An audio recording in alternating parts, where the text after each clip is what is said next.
Logistics as an asset class continues to come to the center of the spotlight.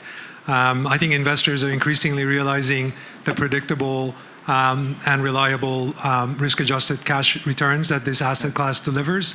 I think the convergence of retail and logistics and actually the continued increase in e-commerce volumes and the connection between e-commerce and logistics real estate is really creating a lot of buzz around this asset class, and for good reasons, obviously. And I think because of that, I think the asset class is becoming more interesting to investors. I think, again, the high predictable cash returns is attractive. And as a result, we're seeing continued yield compression. Last year when we sat here, I think we talked about expecting another 50 basis point compression. And if you look at the numbers, I think we were fairly accurate in that.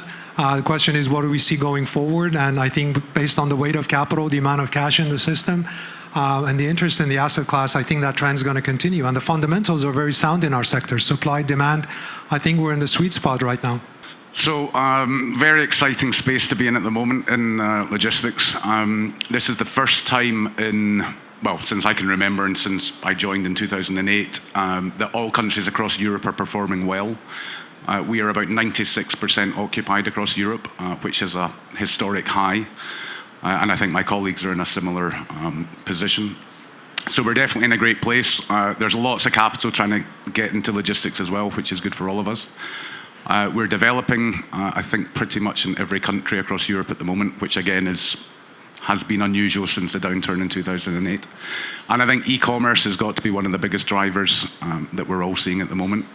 So as Logan pointed out from our Prologis research, it is about 3 times the amount of space for an e-tailer compared to regular bricks and mortar. And we're seeing that predominantly in the UK, but also Czech Republic, Slovakia, so Central Europe is very strong in e-commerce at the moment.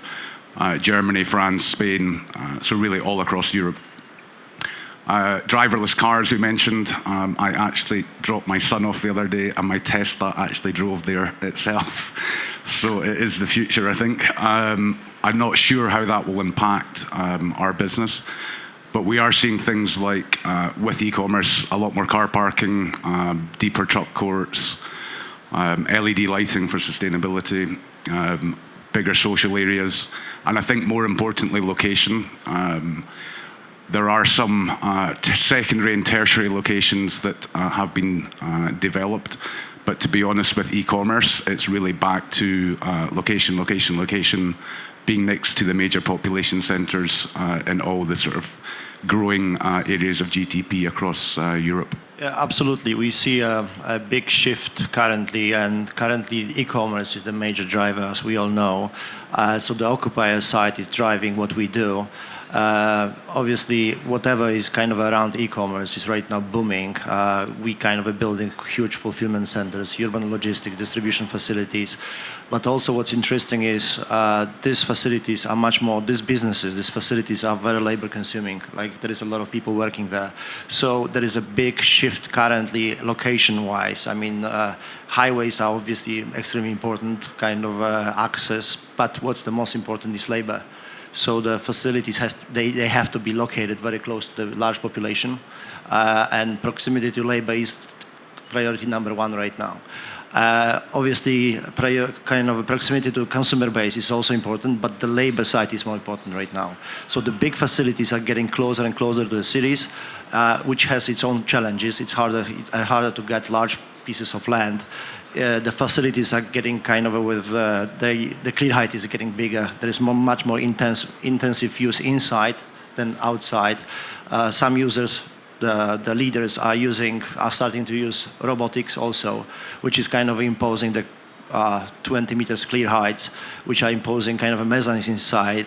And this is what we see right now. Obviously, robotics is kind of forcing a different layout, a bit different kind of a way of thinking about the facility, a bit less social areas, because obviously robots, they don't need to go to the toilets, and less parking. There is a lot of kind of moving pieces right now, but the labor and location from the labor standpoint of view is the key factor right now.